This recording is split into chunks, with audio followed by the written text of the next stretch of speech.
injusticia cometida en contra de uno es una amenaza en contra de todos. Justicia y perspectiva con Isabel Herrera.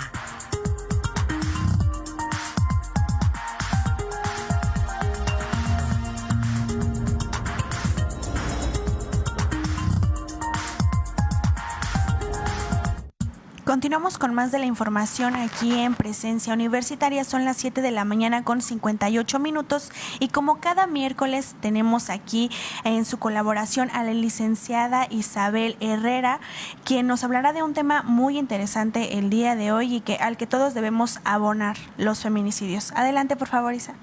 Ada Mexley, excelente miércoles. Es un gusto estar acá desde mi alma mater. Un saludo a todas las personas que nos están mirando y escuchando y a todas aquellas personas que hacen posible que nuestra imagen y nuestra voz lleguen a todos los hogares queretanos. Bien lo dices, Ada, justamente es un tema recurrente en estos micrófonos el que yo aborde justamente los feminicidios, porque en este país al día asesinan a 11 mujeres y de esas 11 mujeres una es una niña. Pero también justamente referir que a la par de estas tragedias que deshacen la vida de las familias, que quiebran familias, porque dudo que sea un duelo fácil de superar, pues también referir qué sucede a la par de los feminicidios, ¿no? Quiero comenzar con una frase que dice: salir solas, viajar solas, no debería costarnos la vida. Y es que hablando justamente de los feminicidios, referir que en estos micrófonos he tocado en diversas ocasiones cómo desde narrativas de medios de comunicación nos revictimizan a las mujeres, justifican nuestros asesinatos, justifican las violencias justamente de las que somos víctimas. Y en días pasados nos enterábamos del trágico feminicidio que aconteció en Baja California de Paola Andrea. Un feminicidio que ha marcado a esa sociedad, pero que justamente también nos enterábamos de las infortunadas declaraciones que realizó la fiscala de Baja California, que justamente refería que las mujeres no deberíamos de viajar solas. Y yo le pregunto hoy a usted que me está mirando y escuchando, si usted, papá, mamá, teme por la integridad de sus hijas cuando saben que ellas van a coger un taxi de plataforma, un auto de plataforma, si usted está con el Jesús en la boca o si pues le resulta igual. Quiero que ahí me dejen esos comentarios, porque justamente hablar hoy de revictimización, que fue lo que cometió esta fiscala de Baja California al referir que para que no nos maten no debemos de viajar solas. Bueno, justamente a hacer un contexto importante, que hemos leído diversas notas que nos violentan una vez que ya estamos muertas, porque referir que incluso las mujeres asesinadas son tratadas como objetos de consumo en diversos medios de comunicación. Ponen la foto más morbosa, el encabezado más morboso, con tal de atraer likes, con tal de que esa nota, desde su efervescencia, pues obviamente atraiga atención, se vaya a los likes y eso generalmente tiende a monetizar, ¿no? Hablamos de esta efervescencia y de ser los primeros en sacar la nota. Pero también hemos leído comentarios desafortunados de usuarios de redes sociales que justamente culpan o responsabilizan a la víctima. En este caso, en el feminicidio de Paola Andrea, fue la fiscala, o sea, una autoridad, un brazo del Estado, quien responsabilizó a esta chica de su feminicidio. Y muchas veces refieren que nosotras, que ellas se los buscan, ¿no? Y entonces, infortunadamente, este tipo de comentarios son una clara muestra de la misoginia instaurada en nuestra sociedad, ¿no? En nuestra sociedad mexicana. Y bueno, infortunadamente referir que estos son los comentarios, este tipo de opiniones, son aquellas causas que orillan a que una mujer víctima de violencia familiar, física, sexual, muchas veces se desista de denunciar. ¿Por qué? Porque sabe a lo que se va a enfrentar bajo el escrutinio, incluso aquel escrutinio, aquellos comentarios que va a recibir de su familia. Porque ahora yo te pregunto a ti que me estás mirando y escuchando, si te violan en la ruta al coger un Uber, ¿quién de tu familia realmente te creería? ¿Quién de tu familia realmente te diría, vamos, yo te acompaño a la fiscalía? ¿O crees que te dirían, es que ibas sola, es que ibas en shorts, es que nada? Y entonces, obviamente aquí referir también que realizar estos comentarios que responsabilizan o justifican al agresor por cometer el delito a la víctima, pues obviamente generan que se ponga en duda el alcance del daño que está generando esta conducta delictiva.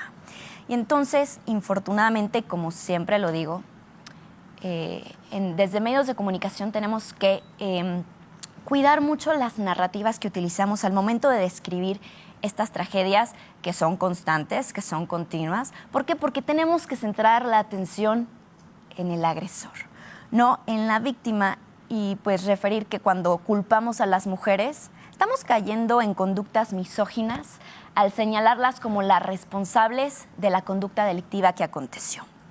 Algo que sí tengo que recordarles desde estos micrófonos y que de verdad es algo que noto con mucha urgencia, es que hay que seguir diciendo, hay que seguir manifestando que las víctimas, que las mujeres son seres humanos que están justamente atravesando una situación difícil, complicadísima y que no se buscaron. Y entonces justamente derivada de esta conducta delictiva es que quedan indefensas.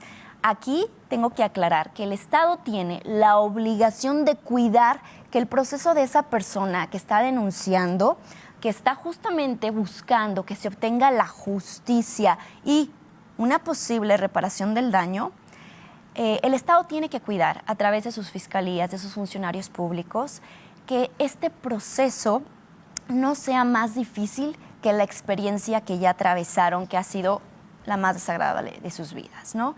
Y entonces, según la ONU, referir qué es víctima. Bueno, la ONU define víctima como las personas que individualmente o colectivamente han sufrido daños, lesiones físicas o psicológicas, donde hay sufrimiento emocional, una pérdida financiera, un menoscabo en sus derechos fundamentales, como consecuencia de acciones u omisiones que violan la legislación penal vigente. Así lo define la Asamblea General de la ONU desde 1985, es decir, ni siquiera habíamos nacido y ya estaban definiendo a las víctimas. Pero, como siempre lo digo en estos micrófonos, en este país y en este estado la justicia no nos alcanza.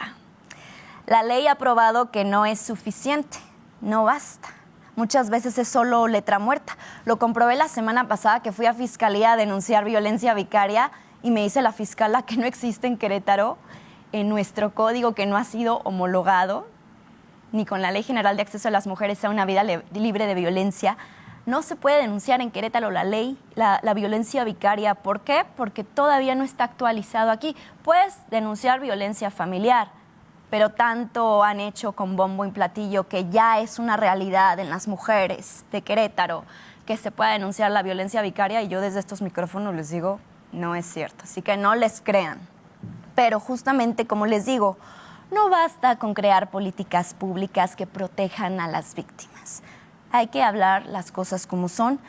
¿Por qué? Porque de ser la víctima, este personaje pasivo que sufre, obviamente, una conducta delictiva, que sufre un perjuicio, pasa a ser el personaje central y principal, y hay que colocarlo justamente en el centro. ¿Por qué? Porque se les olvida que la víctima es una entidad con voz, con sentimientos y con derechos. Y entonces hay que colocar a las víctimas en el centro. ¿Por qué? Porque esto nos va a permitir examinar cómo estas son tratadas por la policía, por la fiscalía, por abogados, por jueces, por aquellos empleados que se encargan justamente de facilitar el acceso a la justicia. Y entonces, cuando hablamos de victimización, justamente es este primer acto donde acontece esta conducta delictiva, donde se comete este delito, donde una persona es agredida. Y entonces hablamos de dos personajes, la víctima y el perpetrador.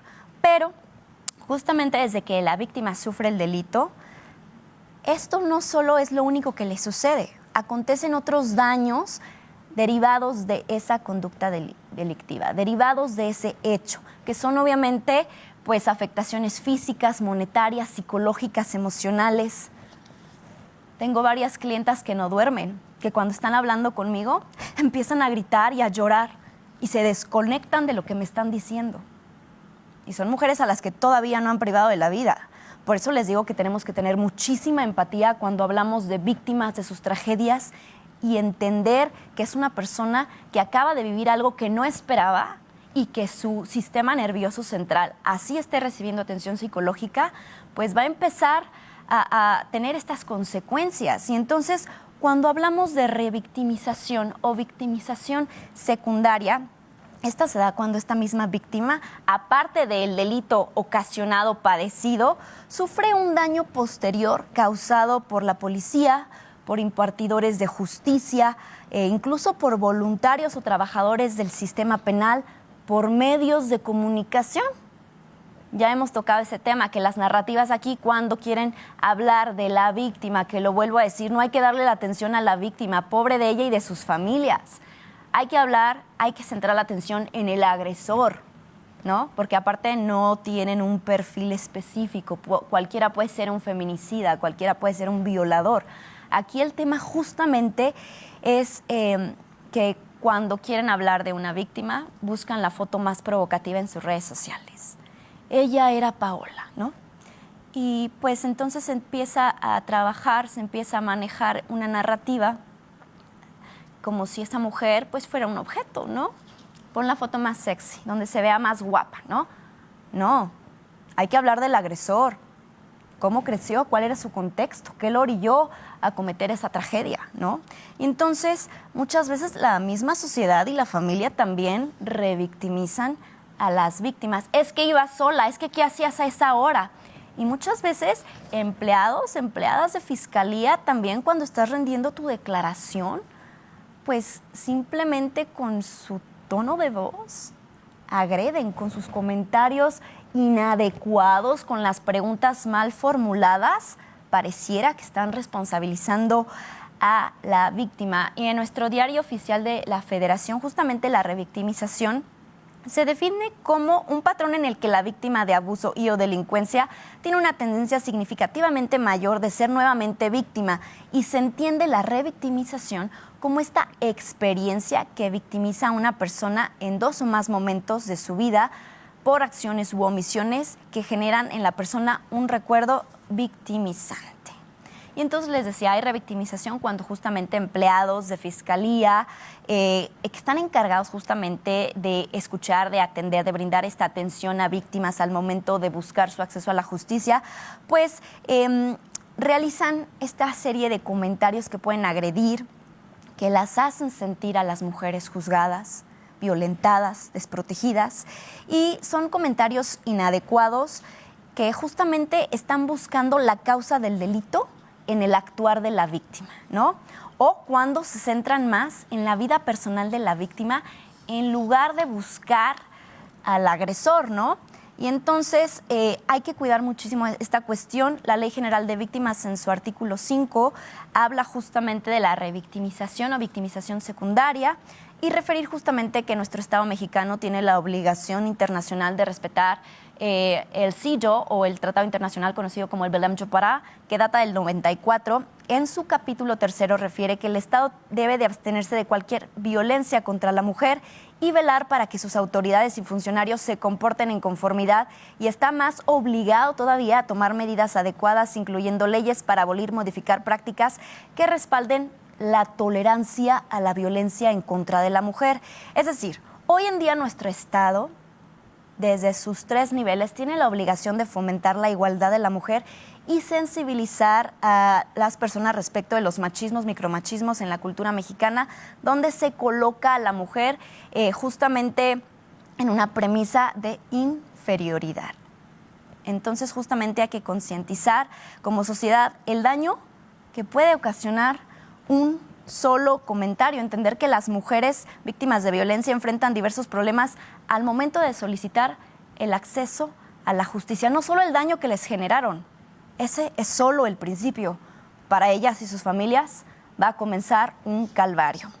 Y yo me voy a despedir con una frase que dice: La víctima mujer usualmente encuentra que su persona y su estilo de vida están en juicio. Con eso me despido hoy, chicas. Muchísimas gracias, Isa. Y Gracias. justamente es interesante, ¿no? Cómo esta revictimización viene también de parte de una mujer. Claro, lo más triste. Así que hacer mucha conciencia, mucho trabajo en nosotras mismas, porque muchas veces nosotras también nos señalamos a nosotras de lo que nos pasa. Entonces, trabajar mucho día a día y cómo estamos impactando en nuestros entornos inmediatos, ¿no? También eso, cómo le hablamos a nuestras niñas, a nuestras amigas, a nuestras hermanas, ¿no? Con eso me despido hoy. Pues muchísimas gracias y nos vemos el próximo miércoles Claro en este que espacio. sí, chicas. Hasta entonces. Gracias.